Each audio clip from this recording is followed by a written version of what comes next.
last talk. حسام هيتكلم ده physical review, synthetic biology, the life also. Yes,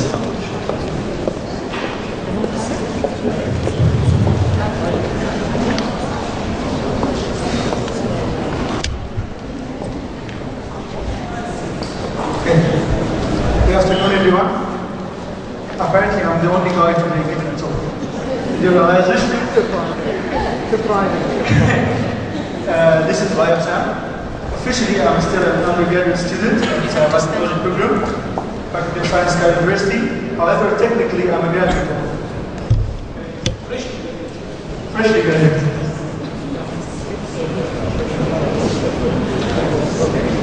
Today, I'm going to talk about synthetic biology. I'm not talking about the very deep science of synthetic biology. I'm more concerned with ethical values behind it, or the ethics that we should take into consideration while doing synthetic biology, or while trying to understand biology in general. So I'm trying to understand, is it alive or a soul? This is an outline. First, we get to know what is synthetic biology, then a little history about understanding some features of biology in general, followed by some applications, challenges, ethical issues. Is it alive or a soul? Be along the time flow. Then ethical issues again, and finally a conclusion. So, this is synthetic biology, just a diagram that shows what would it mean, or how can we define it. Defining synthetic biology is not easy at all. Because it can mean that I am doing something from scratch. It can also mean that I am only altering a few features within a living organism. Here, at the x-axis, we see the complexity of components of a biological system. So that we see the basic units, the very basic units, then how they manage to be self-assembling units that something was live, gets to make something bigger, and then something more bigger, and finally we get a system. A full system that performs a certain function. Here at the y-axis, we see what mankind does. Here is the further we go this way, okay, it means that it's more synthetic. We are going more synthetic and more synthetic. So we're starting just with genome engineering, biomolecular engineering, then I get more sophisticated by biomolecular design, and finally proto-cell design, an entire synthetic cell. A little history about trying to understand biology in general. I'm not going before all of that, I just want to start from here, from Gregor Mendel and the Mendelian inheritance. After that, we got to know the term genetics in 1905, and then in 1910, we got to know that there are chromosomes that are involved in inheritance. In 1928, it was found that transformation happens, which means that some cells can give genetic information to the next offspring in a way or another. It was not yet understood. In 1941, one gene, one enzyme. It was the very first thing to combine between what is the gene and what is the product of it. They worked on molds. Edward Tism and George Breeden, they worked on mold, and they found that when exposed to X-ray, some proteins or some enzymes of the mold got defective because of the exposure to X-ray. Here in 1952 and 1953, the figure by Rosalind Franklin, the X-ray fraction from the DNA, and then the Watson and Crick, the famous Watson and Crick illustration, something like that. And the DNA is a double helix, and everyone knows this. Then we got more sophisticated by knowing what it means to have a sequence.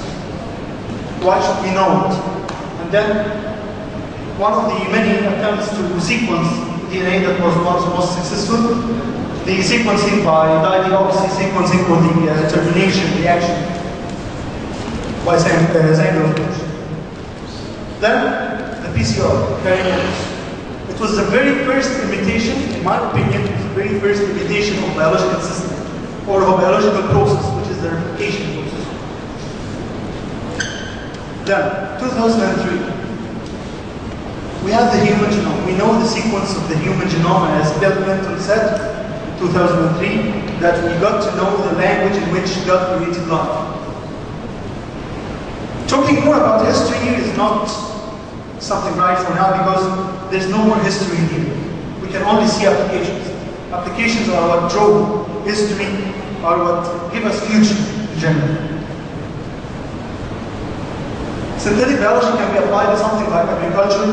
We can try to make crops better. We can protect crops from insects, something like beating corn, something like enhancing the features of some crop. Also in industry, we can produce some enzymes that we need in a laboratory for some research. We can also produce something like yogurt and something like that. We also need synthetic biology in this life. We enhance the features that are present in the natural way so that we can get a better yield in industry. Then, in environmental field, we can protect the environment even though we have harmed it because we are trying to protect it as well. So, we are trying to add some features or add some synthetic biology. We're trying to apply what we know so that we can a little bit protect our environment or undo what we have done. Something like removing oil spills using bacteria or whatsoever. And then, in medicine, which is actually one of the most important fields and one of the most applications that we see using synthetic biology. Everyone who is a synthetic biologist or who wants to use synthetic biology, he goes into the medical field. I want to treat this, I want to treat that, I want to do this. Okay? So that some scientists even are going to create a system that is perfect enough that we don't need to fix it. Also, applications that involve energy production. Something like the bioenergy, something like the biogas, something like the biodiesel, which means that we are trying to give more features to a microorganism to give us energy, to give us light. Then, I came to something like that. A totally synthesized bacteria or mycoplasma, which was said like that in 2010. In my opinion, they just took genetic material from an old mycoplasma and put it into an empty cell of mycoplasma. I don't think it's much to add than just not creation. You are just trying to control the system. You are not making the system. So, challenges. Back in 1974, when a Japanese scientist said that we are now seeing synthetic biology, but we cannot yet define it. He said that the technology may be a problem at that time, but now, I don't think so. We have the technology, we have a lot of technology that we even cannot cope with. We can sequence a genome of billions and billions of nucleotides or amino acids, and yet we cannot analyze them yet. Then biology is not that simple, which means that now I have a system. Everything I try to influence the system, the nature just wants it to push back. I'll try and it will push back, which means that we may have wrong risks. Everything that can go wrong and will go wrong. This is what we believe in the life. And wrong can be very ugly. If you're looking at using something like the vectors that we said we're using here, who knows what kind of evolution that could be present in this? It's not evolution. I'm not trying to bring back the evolution theory or something like that. I'm just trying to show that we can enhance evolution or drive it to another way. I mean, I give it influence or I give it some inducer to do something. I give the nature something that's not present. It will have to react to it. One of the challenges that we meet even when just trying to make a system, something like the codon bias. We all know the essential protein. We have DNA. The DNA gives us messenger RNA, which is then transcribed into RNA and then transcribed into or translated into protein. Okay, so in order to have that translation, there are tRNAs. The tRNAs can prefer codons over others. There are 6 different codons for arginine. In human, Drosophila and E. coli, we have different percentages of the uses of it, which means different uses or different percentages of tRNAs that are present. For example, I may be working on E. coli, and I'm trying this one, 39%. So it should give me actually, however, in human beings, maybe expression will go lower so that there's only 22%. This is nature pushing back. This is exactly nature pushing back. One other synthetic biologist said, we know how to bend, but we do not know what to do. It's conditioning. Okay, so some people say, what are you doing? This is to the entire world, genetics, molecular biology, anything that has to do with biology, and molecular biology. They say, you can be doing more harm than good. From the ethical value, you can try to do good, your intention is to do good, but you don't. You only do more harm. Other is disregarding life itself. I mean, synthetic biology here. I can create life, so I'm disregarding life. In other way, I'm using animal subjects for my research. Is this a disregarding of life? Again, blaming God. They say, who are you to even try to create something? So which draws to our question. Is synthetic biology a life or a soul? What is life? What is soul? In my opinion, life is biology. The cells that we have, the systems that we have, but it's not the harmony. The harmony that makes us who we are. This is, in my opinion, the soul. A biologist can make a cell, okay, but can you make it keep working? Can you create an entire human being and let them have something like feelings and know what to do and the intellectual properties that you can have, etc. So God gives us soul. Life, we may be able to fix it, but we cannot create it. Life and soul together, what does it give us? What do they give us? It's what we are. We cannot even define ourselves. In my opinion, what makes me do that? I just do it, it's a reflex that I do not understand. Once more, are you creating something? A synthetic biologist. When we think about creation, the first thing we think of is Dolly the sheep. Actually, it was not creation. It was just trying to absorb life from somewhere, not absorb life, take a part of it, and put it in another part of life to have a different outcome. Yet it's not creation, at least in my opinion.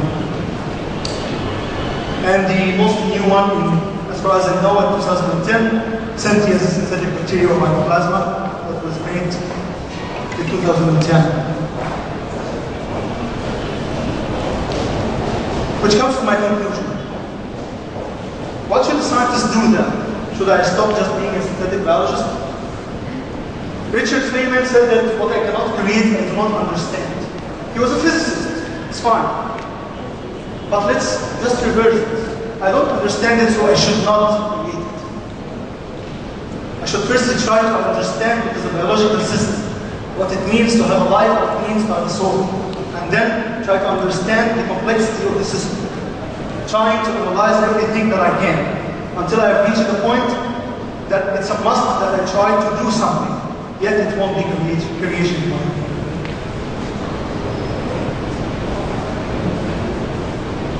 Which means that now I have to study. Then it comes to a point, something like the applications that were in the medical field. Someone is dying of cancer, someone is dying of whatever, dying of any disease.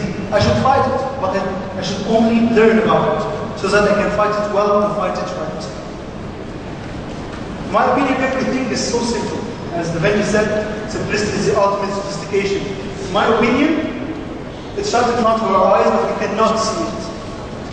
And if we live it that way, we live that simple, we'll also accomplish another saying or quote by Leonardo da Vinci. As a well-spent day brings happy sleep, so life well used brings happy death. We should use our lives. We should live it. We should try to understand it. We should try to understand every feature of our lives and souls. But then, we should not cross our lines. We should understand what it means, or the magnitude of life, the magnitude of soul. This is what scientists should do, in my opinion. Last but not least, I'd like to thank you very much for being asked.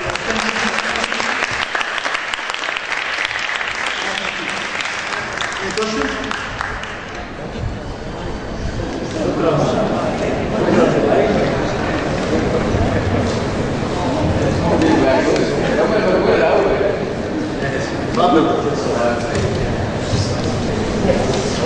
Thank you very much.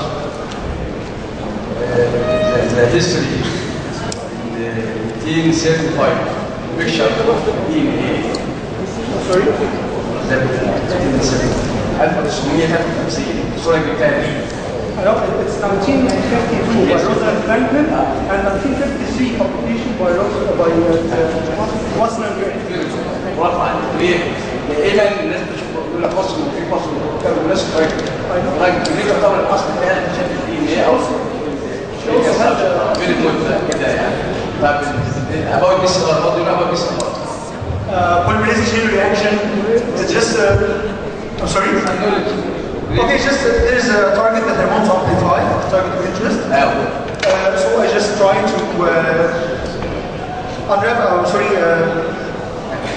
Get the complexity of the DNA done, and then cut the hydrogen bond between it by denaturation, instead at 95 or 94 degrees Celsius, and then I need the primers which attach to the specific part that I want to amplify. It could be between 25, if it's not specific, reaching 70, it's a very specific primer. After annealing, we can do the extension, usually by the tap polymerase at 72 degrees Celsius, and then give it about a minute or two, depending on the length of the product that I want. After that, I will be the Very good. That was that. Any more questions?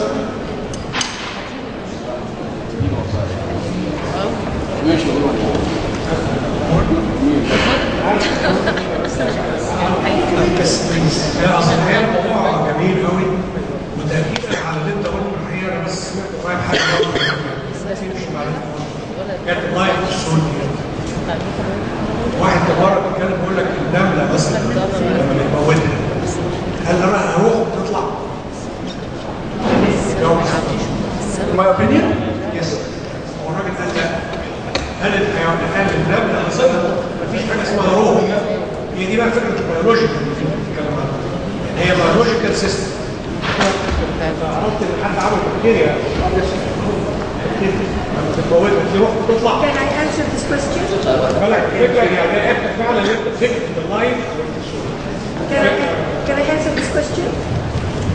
In the English language, there isn't a translation to the words that I will say in Arabic. There is a difference between ar-ruh and nafs. Okay? In the English language, we do not have a translation to the ar-ruh and nafs. Both of them are called in English the soul. In the Arabic language, they are different. In my opinion, if I could take this expression, there's a great difference between ar-ruh and nafs. ar-ruh هي كل شيء حي.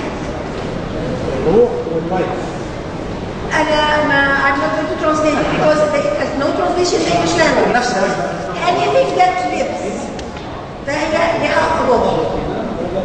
أما النفس فهي اللي حضرتك your ability to do something right or wrong. عشان كده النفس اللي هتتحاسب وليست الروح. عشان كده in my opinion it's a very philosophical point of view. And as we say, it is a humongous, I spent years in studying it, looked it up in the Quran, read about it a lot, discussed it with a lot of people, and there is a lot of opinions in that. Okay? My opinion is that a human being, like for example, if you are a child who's born incapacitated, he doesn't really, a child that cannot think, cannot do anything, but he's a living being. He's living.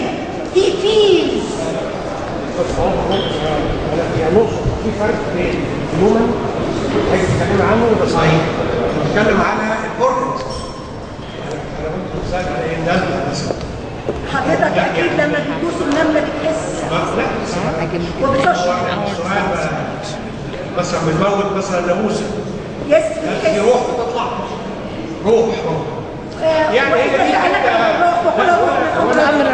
We cannot answer it.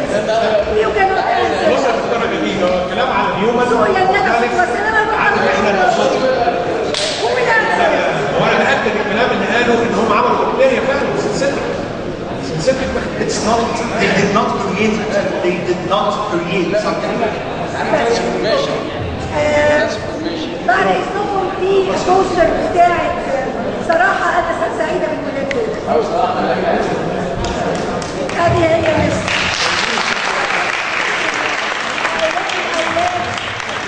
هم مصر. وعلشان كده مش عايزه انهي النهارده بكلمه تحيا مصر، لكن تحيا الاولاد دول.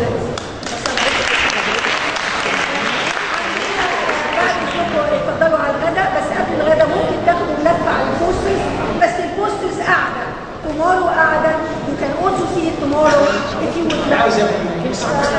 Yes, الغداء اتفضلوا.